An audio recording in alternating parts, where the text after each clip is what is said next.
자, 8월 27일 주일 예배 시간이 돌아왔습니다. 주일에 하는 예배이기 때문에 주일 예배이지 뭐 큰 뜻을 담고 싶지는 않습니다. 이 말씀을 드리는 이유를 제 설교를 많이 들어보신 분은 잘 알고 계시겠죠? 한 번 더 설명을 드린다면 우리는 매일같이 예배를 드리는 예배자로서의 삶을 살아가야 한다는 뜻입니다. 월요 예배, 화요 예배, 수요 예배 등등등 매일의 삶의 예배의 삶이 되어야 할 것이고, 그리고 이 주일은 많은 사람들이 함께 모여서 예배 드릴 수 있는 공동의 시간이기 때문에 좀 더 특별해 보이는 것이지, 이 주일 예배에 참석했다고 나만 온전한 그리스도인, 이 주일 예배에 참석했다고, 주일 예배에 참석했다고 내가 온전한 그리스도인, 제대로 된 그리스도인이라고 생각하지 않기를 바라는 마음입니다. 매일매일이 예배의 삶인 그러한 그리스도인이 되시길 부탁드립니다.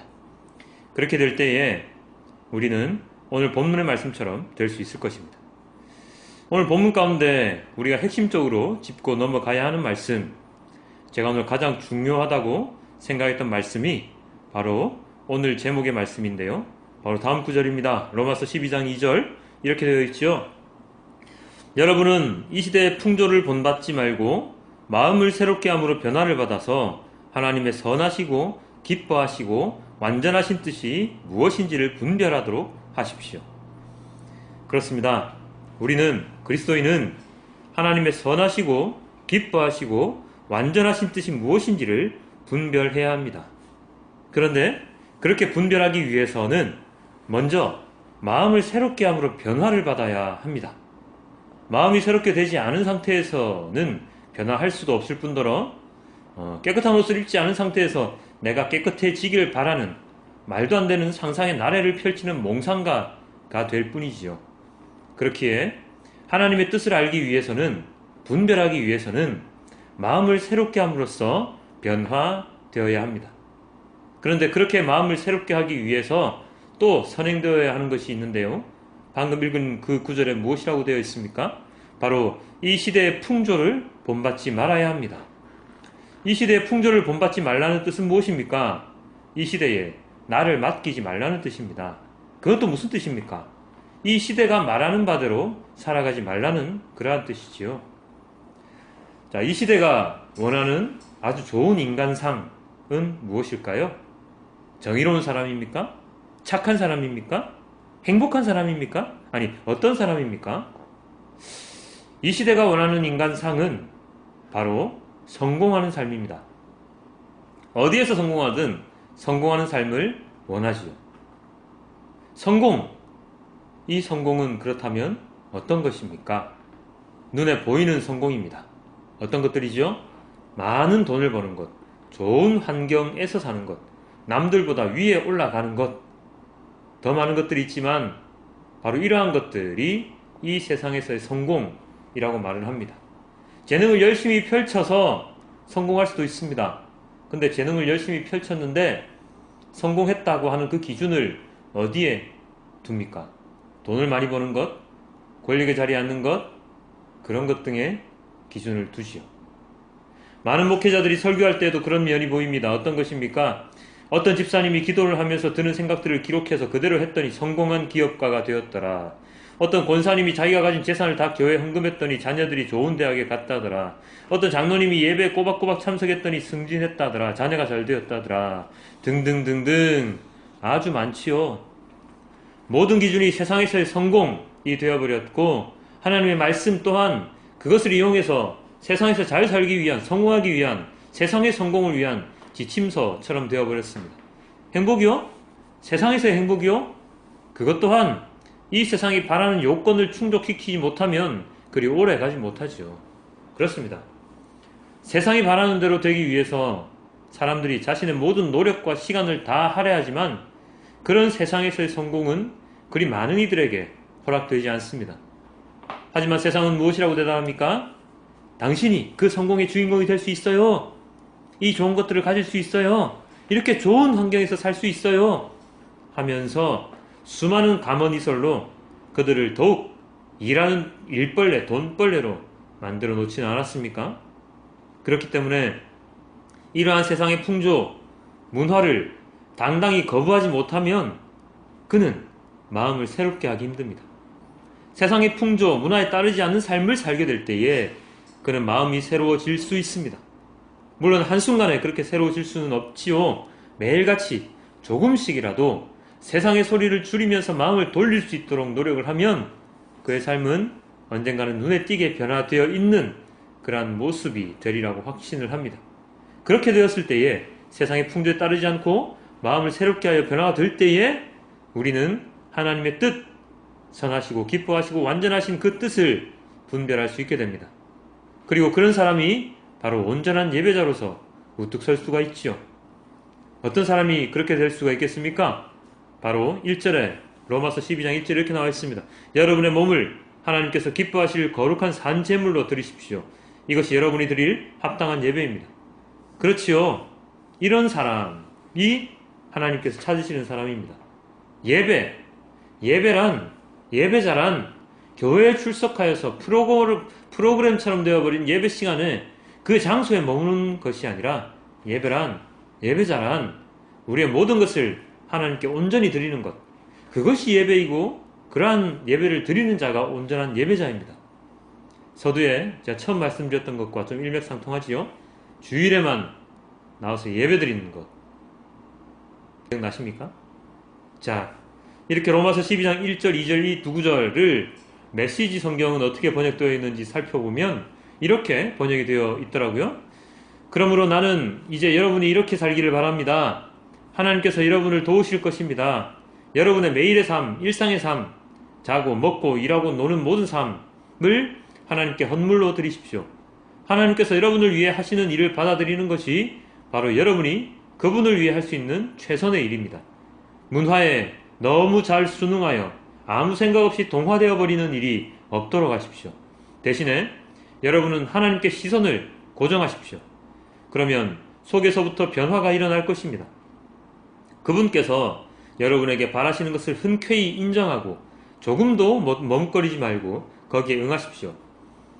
여러분을 둘러싸고 있는 문화는 늘 여러분을 미숙한 수준으로 끌어낮추려 하지만 하나님께서는 언제나 여러분에게서 최선의 것을 이끌어내시고 여러분 안에 멋진 성숙을 길러주십니다. 개역개정으로는 세 번역으로는 되게 짧았는데 메시지는 되게 길지요. 자, 무엇이라고 되어 있었습니까? 우리의 매일의 삶, 일상의 삶, 자고 먹고 일하고 노는 모든 삶을 하나님께 드려라 라고 합니다. 예배 시간, 기도 시간, 찬양 시간 등등 그런 시간만 하나님께 드리는 그러한 삶이 아니라 내가 눈을 뜨고 밥을 먹고 회사 가고 학교 가고 일하고 공부하고 놀고 즐기는 그 모든 시간을 하나님께 드리라는 것이죠. 자, 예를 한번 들어볼까요? 군인들 있죠? 군인들은 군복을 입고 군대 입대하면 그 순간부터 군인입니다. 그가 휴가를 나와서 사복을 입고 돌아다닌다고 해서 그가 사고를 치면 사회법을 적용받는 것이 아닙니다. 군법을 적용받지요.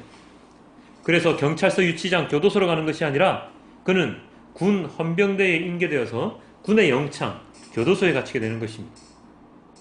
군인이 입대를 하고 나면 아무리 사복을 입고 돌아다닌다고 하더라도, 아무리 머리를 길게 하고 돌아다닌다 하더라도, 아무리 이 세상에, 이 민간인 세상에 나와서 술을 마시고 논다고 하더라도 그는 군인일 수밖에 없는 것이죠. 그러면 그 군인의 신분이 해제되는 것은 언제입니까?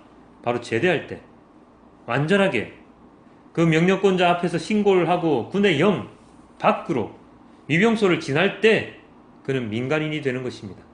민간의 법에 적용을 받는 것이고 민간인이라는 이름을 얻게 되는 것이죠. 그래서 입대 후에 하는 모든 행동은 군인으로서의 행동이 되는 것입니다. 특정하게 군복을 입고 다닐 때만 또는 군대에서 훈련받을 때만 군인이 아니라 밥 먹고 자고 노는 시간에도 그는 군인인 것입니다. 마찬가지죠. 그리스도인은 내가 그리스도인이라고 생각되는 그 시점부터 그는 매 시간 그리스도인입니다. 모든 시간이 하나님의 자녀로서의 시간이 되는 것입니다. 교회에 가는 시간만, 예배하는 시간만 그리스도인이 아니라 모든 시간, 매 시간이 그리스도인으로서의 삶을 살아가게 되는 것이지요. 그렇기 때문에 내가 그리스도인이라고 생각하시는 분은 내가 하는 모든 행위가 하나님의 자녀로서의 신분으로 행하는 것임을, 그리고 따로 예배 시간이 있는 것이 아니라 내가 하나님께 마음을 드리고 헌신하는 그 모든 시간이 예배 시간임을 잊어서는 안 됩니다. 그리스도인은 세상의 풍조에 맞서기 시작하면 그 이후에 모든 것은 하나님께서 인도하심 속에 있게 됩니다. 마음이 변화하는 것도 우리의 힘, 우리의 노력으로 되는 것이 아니지요. 아까 성경에 그렇게 되어 있었지요. 마음을 새롭게 함으로 변화를 받아. 마음을 새롭게 함으로 변화를 해서가 아니라 마음을 새롭게 함으로 변화를 받아. 변화를 받는 것이지 내가 변화하는 것이 아닙니다. 변화는 우리 몫이 아니라 하나님께서 인도하심이지요. 마음을 새롭게 함으로, 그것은 세상의 풍조를 본받지 않으면 점차적으로 일어나는 일이지요. 그리고 나서 또 일어나는 게 그 마음의 변화를 내가 받는 것입니다. 메시지 성경에서도 그렇게 번역이 되어 있었죠. 대신에 여러분은 하나님께 시선을 고정하십시오. 그러면 속에서부터 변화가 일어날 것입니다. 속에서부터 변화가 일어날 것입니다. 어떻게 할 때요? 하나님께 시선을 고정할 때요. 마찬가지지 않습니까? 변화가 어떻게 된다고 했습니까? 변화가 마음속에서부터 일어난다고 했습니다. 하나님께 시선을 고정하면 세상에 고정되어 있던 시선을 하나님께로 고정하면 속에서부터 변화가 일어나는 것입니다. 내가 옷을 갈아입듯이 마음을 갈아입어 변화시키는 것이 아니라 자연적으로 나의 마음속에서 변화가 일어나는 것입니다. 변화를 받아들이게 되는 것입니다. 이것을 우리는 잊어서는 안 됩니다. 그렇게 마음의 변화를 받게 되면 우리는 온전한 그리스도인으로 한 발 한 발 더 다가가게 되지요.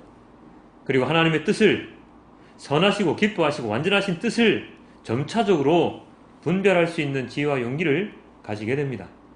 그런 자들에게 하나님은 무엇을 허락하셨습니까? 바로 그리스도의 몸의 지체로서 살아갈 수 있는 것을 허락하셨지요. 그리스도의 몸의 지체, 다른 말로 하면 무엇입니까? 바로 교회의 성도이지요. 교회의 손이 되고 발이 되고 심장이 되고 눈이 되는 것입니다. 그렇게 자신의 상황과 능력에 맞게 하나님께서 그를 손으로 또는 발로 또는 눈으로 그렇게 사용을 하시며, 그리고 그 사용할 수 있는 능력 또한 우리에게 주시는 것이죠. 내가 잘나서 눈이 되고 발이 되고 머리가 되고 하는 것이 아니라 하나님께서 그런 능력을 주시는 겁니다. 그리스도의 몸의 지체로서의 온전한 삶을 살아갈 수 있도록 각각에게 임무를 부여해 주시는 것이죠. 자, 이렇게 생각해 봅시다. 손가락이 물건을 잡는 일을 하지 아니하고 뜨거운 물에 온도를 재는 온도계로 나는 살아가련다 하고 뜨거운 물에 손가락을 넣으면 어떻게 됩니까? 손가락이 다치죠. 그리고 그 손가락을 사용하지 못하게 됩니다. 그의 의지, 나의 의지대로 하는 것이 아니라 내가 변화받은 그 임무, 나의 사명대로 내가 살아갈 때에 우리는 온전한 그리스도인으로서의 삶을 살아갈 수가 있는 것입니다. 메시지 성경에는 로마서 12장 3절이 이렇게 번역되어 있습니다.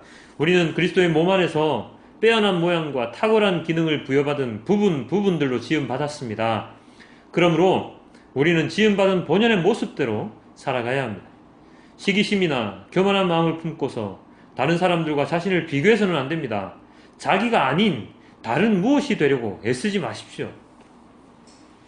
자신의 모습대로 부여받은 대로 살아가야지 다른 사람과 비교해서 나는 왜 저렇게 살면 안 돼? 나는 왜 저렇게 못 살까? 하고 그 사람을 부러워하고 그 사람처럼 살려고 하면 안 된다는 것이죠. 손가락이 눈이 되고 싶어가지고 눈처럼 살 수는 없다는 것입니다. 혹여 이렇게 말씀하시는 분이 계실지도 모르겠습니다. 그럼 인생이 정해진 것입니까? 나는 다른 사람들처럼 돈 많이 벌고 잘 살면 안 됩니까? 나는 저 사람이 하는 것 하면 안 됩니까? 당연한 질문인 것 같기도 한데 의문인 것 같습니다. 자기가 아닌 다른 무엇이 되지 말라고 하나님께서 말씀하시는데, 그렇다면 자기가 아닌 다른 무엇이 되지 않으려면 우리는 먼저 내가 누구인지를 알아야 하지요. 내가 누구인지 모르기 때문에, 내가 어떤 사람인지 모르기 때문에, 내가 해야 하는 역할이 무엇인지 모르기 때문에 다른 사람이 가지고 있는 것, 다른 사람이 하는 것이 부러울 수밖에 없습니다. 저 사람처럼 되려고 기를 쓰고 다가갑니다. 그렇기 때문에 우리는 먼저 내가 누구인지를 알아야지 조금 전에 제가 우문이라고 했던 그러한 질문을 던지지 않을 수 있을 것 같습니다. 내가 누구인지를 알 수 있는 방법, 가장 명확한 방법은 무엇입니까? 바로 하나님의 뜻을 분별하는 것입니다. 그렇다고 그냥 아무것도 하지 않고 가만히 그냥 앉아서 하나님 뜻이 뭡니까? 하나님 뜻이 뭡니까? 하고 그렇게 하라는 것이 아니라 세상의 삶 속에서 내가 하나님께 예배하면서 살아갈 때에 내 욕심을 채우려는 것이 아니라면, 상대를 짓밟고 내가 성공하기 위함이 아니라면, 내가 지금 하고 있는 일이 선하고 내가 잘 할 수 있는 일이라면, 그 일이 힘들고 어려운 일이라 할지라도 그 안에서 행복을 찾고, 그리고 그 안에서 내가 열심히 살아갈 수 있다면, 그리고 그런 가운데 하나님과의 교제를 끊지 않고 언제나 하나님을 바라보는 삶을 살아간다면 그것이 바로 내 일이고 내가 부여받은 임무이며 내가 할 수 있는, 나에게 맞는 이 세상에서의 나의 삶이 되겠지요. 어찌 보면 좀 철학적인 것 같이 보입니다. 나는 누구인가? 나는 무엇을 위해 태어났는가? 그죠? 어려워 보이기도 합니다. 그러나 어렵다고 생각하지 말고 찬찬히 내 삶을 들여다보면 그 답이 나오지요. 어떤 것이 하나님 뜻인지 아닌지를 분별할 수 있는 힘이 생깁니다. 그 예가 어디에 나와 있습니까? 바로 오늘 본문 출애굽기에 나와 있습니다. 오늘 출애굽기 본문은 모세의 탄생에 대한 이야기이지요. 요셉이 이집트의 국무총리가 되어서 이스라엘 백성이 잘 살아갈 수 있는 그런 기틀이 마련되어서 잘 살고 있었습니다. 강성해졌지요. 그런데 몇백 년이 지난 후에 요셉을 알지 못하는 새 왕이 등장하여서 이스라엘 백성들이 고난에 처하는 모습이 나타나 있고요. 그 가운데 모세가 탄생해서 어찌어찌 하다가 바로의 딸 공주의 아들로 입양되는 상황이 기록이 되어 있는데요. 오늘 출애굽기 본문 가운데 저는 모세의 탄생보다도 어떤 다른 한 부류의 사람들의 행동에 집중해 보고자 합니다. 누구일까요? 바로 모세의 탄생에 큰 역할을 담당한 산파에게 집중합니다. 이렇게 되어 있습니다. 바로가 히브리 여인이 낳은 아기 중 아들을 다 죽이라고 명령하였을 때 출애굽기 1장 17절 이렇게 나와 있죠. 그러나 산파들은 하나님을 두려워하였으므로 이집트 왕이 그들에게 명령한 대로 하지 않고 남자 아이들을 살려두었다. 산파들이 남자 아이들을 살려줍니다. 그 이유가 무엇이라고 되어 있습니까?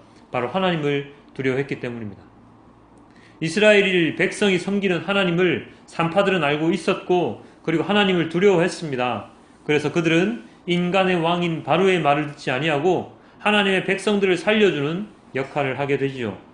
이런 산파의 행동에 대하여 하나님은 어떠한 결과를 보여주셨습니까? 20절, 21절 이렇게 나와 있습니다. 그래서 하나님이 산파들에게 은혜를 베풀어 주셨으며 이스라엘 백성은 크게 불어났고 매우 강해졌다. 하나님은 산파들이 하나님을 두려워하는 것을 보시고 그들의 집안을 번성하게 하셨다. 산파들에게 은혜를 베푸셨고 산파들의 집안을 번성하게 해주셨지요. 그래서 이스라엘 백성들이 더욱더 크게 불어날 수 있게 되었습니다. 모세가 태어나고 살고 나중에 이 출애굽의 지도자가 될 수 있었던 배경에는 바로 이 산파들의 역할이 너무나도 중요했습니다. 만약에 산파들이 바로의 명령에 따라서 모든 남자 아이들을 태어나자마자 죽였다면 모세는 태어날 수 없었을 것입니다. 산파들은 하나님을 두려워했고 하나님의 뜻을 잘 알고 있었습니다. 그래서 그들은 자신들이 무엇을 해야 하는지를 알고 있었고 그대로 행했습니다. 여러분 생각 한번 해보십시오. 그 당시 신처럼 받아들여지던 바로의 명령에 대항하는 자들은 어떻게 되었겠습니까? 아니 거역하는 사람이나 있었겠습니까? 거역하면 바로 세상과 단절되어 버렸을 건데요. 그것을 산파들이 몰랐을까요? 아니요. 알았겠지요. 너무나도 잘 알고 있었겠지요. 그러나 그들은 그런 위험을 감수하고 바로보다 두려운 하나님의 뜻에 따라 행했습니다. 물론 그들이 히브리 사람, 산파들이 히브리 사람이었다는 학자들의 견해도 있습니다. 그래서 바로의 명령에 거역할 수 있었다고 말하기도 하는데요. 어찌되었든 간에 산파들이 히브리인이었든 아니었든 그들은 하나님을 두려워하는 자들, 하나님을 아는 자들이었으며 하나님의 뜻을 아는 자들이었습니다.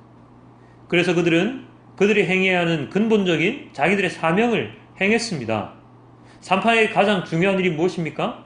아이를 낳는 것을 도와주는 것이지요. 아이를 죽이는 것이 아니고 아이를 이 세상에 태어나게 하는 것입니다. 그렇습니다.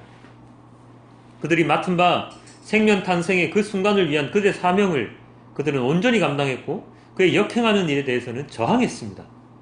세상을 따라 살았다면 그들은 아이를 죽이는 그들이 행하지 말아야 하는 일을 행할 수밖에 없었겠지요. 그들은 세상의 명령을 따르지 않고 본연의 임무를 따라 행했습니다. 바로 그것입니다. 우리들 또한 세상의 일, 풍조에 따라 살아가지 아니하고 우리가 부여받은 삶 속에서의 하나님의 뜻을 이루는 자가 되어야 합니다. 하나님의 뜻이 악하고 무섭고 불완전합니까? 아닙니다. 하나님의 뜻은 선하시고 기뻐하시고 완전하신 뜻입니다. 그 뜻을 따르는 자가 그리스도인이죠. 어떤 이들이 그런 말을 하는 그런 경우도 보았습니다. 어떤 말이요? 불법을 하면서 사람을 탄압하면서 차별하는 그 모든 행위를 하면서 이것은 하나님 뜻입니다. 하나님 뜻에 따라 제가 지금 하고 있습니다. 라고 말이죠. 하나님의 뜻은 그렇게 사람을 차별하고 탄압하고 죄를 짓는 것이 아닙니다. 그것은 하나님의 뜻이 아니라 인간 자신의 뜻이겠지요. 그런데 그 뜻을, 인간 자신의 뜻을 하나님의 뜻이라고 한 그 사람의 말에 맹종하며 따르는, 맹신하며 따르는 사람들이 있습니다. 안타까운 일이지만 오늘날 우리나라 교회 내부에 너무나도 많습니다. 이제는 그렇게 하면 안 됩니다. 하나님의 뜻을 온전히 분별하는 자가 되어야 되고, 하나님이 누구이신지, 내가 누구인지를 분명히 깨닫는 자가 되어야 합니다. 오늘 마태복음 본문에서 예수님께서 제자들에게 물어보시죠. 13절에 이렇게 되어 있습니다. 사람들이 인자를 누구라고 하느냐? 그때에 제대로 대답한 제자가 누구입니까? 바로 베드로지요. 16절 이렇게 되어 있습니다. 시몬 베드로가 대답하였다. 선생님은 살아계신 하나님의 아들 그리스도십니다. 많은 제자들 가운데 베드로는 예수님이 그리스도이심을, 메시아이심을 알았습니다. 그리고 고백했습니다. 그래서 예수님께서 원하시는 답을 말할 수 있었습니다. 그런데 이 답이 베드로의 생각이었습니까? 예수님이 이렇게 말씀하시죠. 17절 시몬 바요나야, 너는 복이 있다. 너에게 이것을 알려주신 분은 사람이 아니라 하늘에 계신 나의 아버지다. 하나님께서 가르쳐 주셨습니다. 내가 지식을 획득한 것이 아니라, 내가 배운 것이 아니라, 내가 배운 어떤 사람으로부터 배운 것이 아니라 하나님께서 주신 것이죠. 그렇습니다. 그런 베드로에게 예수님은 이름을 지어주시고 천국 열쇠를 주시고, 그리고 그 베드로의 그 믿음 위에 교회를 세우시겠다고 말씀하셨습니다. 예수님께서 세우시는 교회, 아까 그리스도의 몸이라고 했던, 성도가 그 몸의 지체라고 했던 그 교회가 바로 이 교회이죠.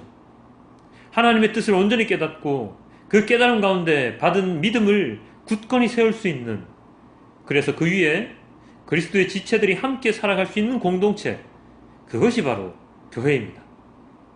뭐 이름 끝에 무슨 교회라고 붙였다고 해서 다 교회가 아니라는 말입니다. 만약에 끝에 교회라는 이름이 붙었다고 다 교회면 우리가 이단으로 말하는 그 뭐 하나님의 교회 같은 것도 다 교회게요? 아니죠. 사랑하는 성도 여러분, 오늘의 본문들은 우리에게 많이 익숙한 본문들일지 모릅니다. 그런데 오늘 우리들은 그 본문들을 보면서 너무나도 익숙한 하나님의 말씀에만 집중하며 살아가고 있는 게 아닌가 하는 생각을 합니다. 말씀 한 구절 한 구절을 깊이 있게 묵상하지 아니하고 하나님의 뜻이 무엇인지 분별하려는 노력보다는 목회자의 그냥 설교 말씀으로만 하나님의 말씀을 판단하고, 그리고 그것도 모자라 그렇게 들은 목회자의 설교조차도 며칠이 지나지 않아 잊어버리며 살아가는 것이 우리들 현실이지 않습니까? 이런 우리들이 어떻게 하나님의 선하시고 기뻐하시고 완전하신 뜻을 제대로 아는 자로 살아갈 수 있겠습니까? 세상의 풍조, 문화에 물들지 아니하고 세상에 저항하며 살며 하나님의 뜻에 반하는 행동을 하는 것에 대하여 잘못되었다고 이야기할 수 있는, 그래서 진정 하나님이 누구시며 내가 누구인지를 계속해서 깨달아가는, 그리하여서 매일같이 변화를 받는, 그래서 점점 더 성결한 그리스도인이 되는 우리 모두가 되어야 합니다. 우리는 그리스도인입니까? 여러분은 그리스도인이십니까? 그렇다면 그리스도인처럼 살아갑시다. 자나깨나 무엇을 하든 그리스도인이라는 생각을 잊지 않고 내가 해야 하는 일이 무엇인지 잊지 않고 살아갑시다. 그럴 때에 하나님의 선하시고 기뻐하시고 완전하신 뜻 가운데 살아가는 온전한 그리스도인으로 살아갈 수 있을 것입니다. 이번 한 주간도 매일같이 하나님 말씀을 묵상하며 하나님께 시선을 고정하여서 살아가며, 그래야 하나님의 마음이 어떤 마음인지, 하나님의 뜻이 무엇인지를 명확하게 알 수 있는 우리 모두가 되길 주님께 기도드립니다. 오늘의 말씀을 생각하며 주님께 찬양드리며 기도하도록 하겠습니다. 아버지 사랑, 아버지 당신의 마음이 있는 곳에 나의 마음이 있기를 원해요. 우리 함께 찬양하도록 하겠습니다. 아버지 당신의 마음이 있는 곳에 나의 마음이 있기를 원해요.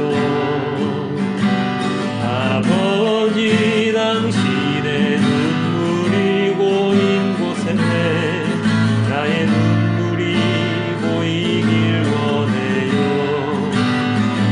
아버지 당신이 바라보는 영혼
모든 삶 당신의 삶 되기를.